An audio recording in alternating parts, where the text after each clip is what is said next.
जिस अवध में प्रभु श्री राम रह रहे हों उस अवध के आनंद का कहना ही क्या साहब, अनेकों सरस्वती वर्णन नहीं कर सकती। लेकिन उस अवध में श्री जानकी जी लक्ष्मी का रूप धारण करके आई हैं, फिर तो कहना ही क्या। बाबा तुलसीदास जी कहते हैं, रिद्धि सिद्धि संपत्ति नदी सुहाए, रिद्धि सिद्धि संपत्ति नदी सुहाए, ओ मगे अवध आंगुद कहूँ आए, ओ मगे अवध आंगुद कहूँ आए, मन गण पूरा नर नारी सुजाति, मन गण पूरा नर नारी सुजाति, सुचि अमोल सुंदर सब भांति, सुचि अमोल सुंदर सब भांति। रिद्धि सिद्धि मानो अवध रूपी अवध में स्वयं चल करके आ रही हैं। उमगी अवध अम्बुद कहूँ धाई, अवध अम्बुद हो गया है, सागर हो गया है। उस सागर में जैसे नदियां आती हैं ऐसे ही सारी रिद्धि सिद्धि संपत्ति स्वयं चल करके आ रही हैं। कहीं न जाए कछु नगर विभूति, जनु यतनीय विरंच कर तूती। इस प्रकार सौविधि सब पर लोग सुखारी, रामचंद मुख चंद निहारी।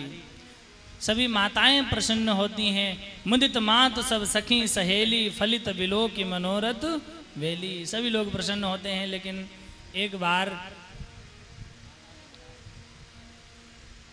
मंत्रियों के मन में आया कि आप अछत, आप अपने होते हुए, अपने रहते हुए राम जी को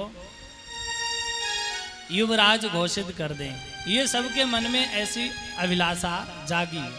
तुलसीदास जी ने लिखा है इसको कि सबके उर अभिलाष अस काहि मनाई महेश, आप वचत जुबराज पद, राम देव नरेश।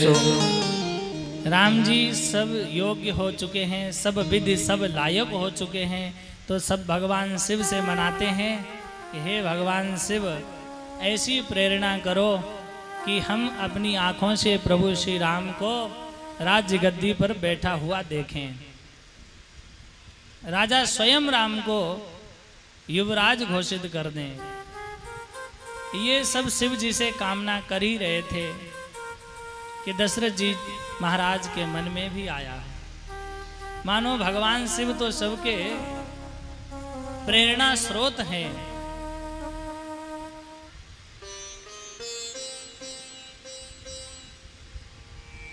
तो जैसे ही दरबार में पहुंचे महाराज दशरथ, तो एक दिन क्या घटना घटती है, उन्होंने दरबार में दर्पण देखा।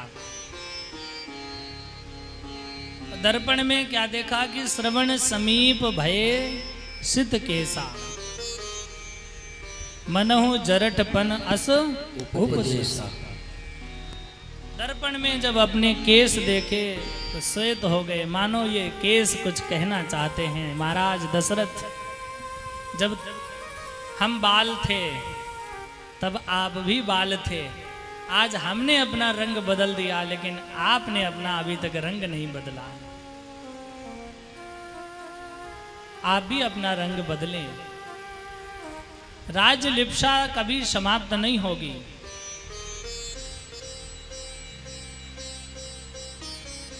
मनु शत्रुपा कहते हैं कि भुवन बसत भा चौथपन, चौथापन हो गया भवन में रहते हुए, राज्य करते हुए, लेकिन होई न विषय विराग, विषयों से वैराग्य ही नहीं होता है।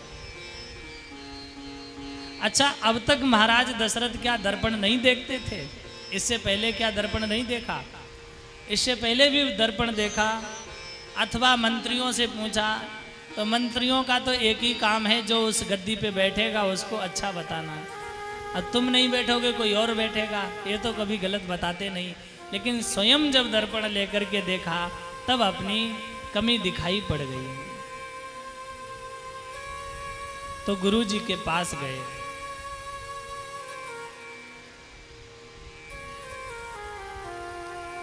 गुरुदेव, मेरे मन में आता है क्यों ना राम को युवराज पद दे दिया जाए। गुरुदेव ने भी स्वागत किया, बहुत सुंदर विचार हैं तुम्हारे। मुहूर्त देखने की आवश्यकता नहीं, मुहूर्त वही शुभ है जिस दिन रामचंद्र युवराज बन जाएं। चारों तरफ घोषणा करवा दी, बाजे बजवा दिए, बाजे बज गए, राज्य दिया नहीं और बाजे बज गए। अर्थात दशरथ जी महाराज के भी बाजे बज गए। 2 पुत्र पहले ही ननिहाल जा चुके थे।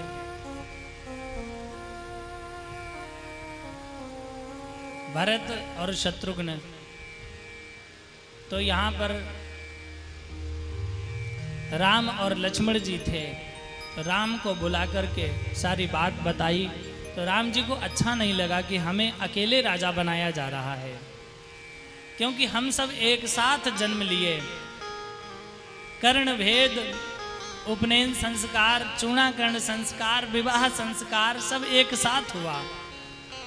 कर्ण भेद उपवीत बियाहा, संग संग सब भय उचाहा। लेकिन विमल वंश यहु अनुचित एको। हमारे वंश में यही एक गलत परंपरा है कि बड़े को राज्य देते हैं और छोटे को नहीं देते। भगवान को बिल्कुल प्रसन्नता नहीं है कि हमें राजा बनाया जाएगा।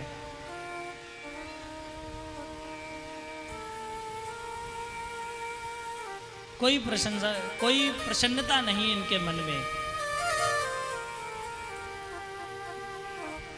पिताजी, हमसे कोई अपराध हो गया क्या जो आप अपने होते हुए हमको राजा बनाने जा रहे हैं? अरे आपके होते हुए हमें राज्य से क्या प्रयोजन? महाराज दशरथ ने कहा, नहीं पुत्र, संत कहें असनीति दशानन, चौथे पन जाइए नृप कानन। चौथे पन में भजन करना चाहिए, जंगल में जाना चाहिए।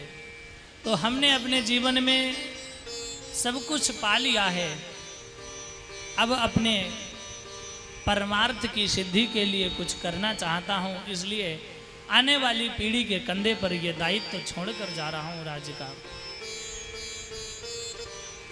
प्रभु श्री राम से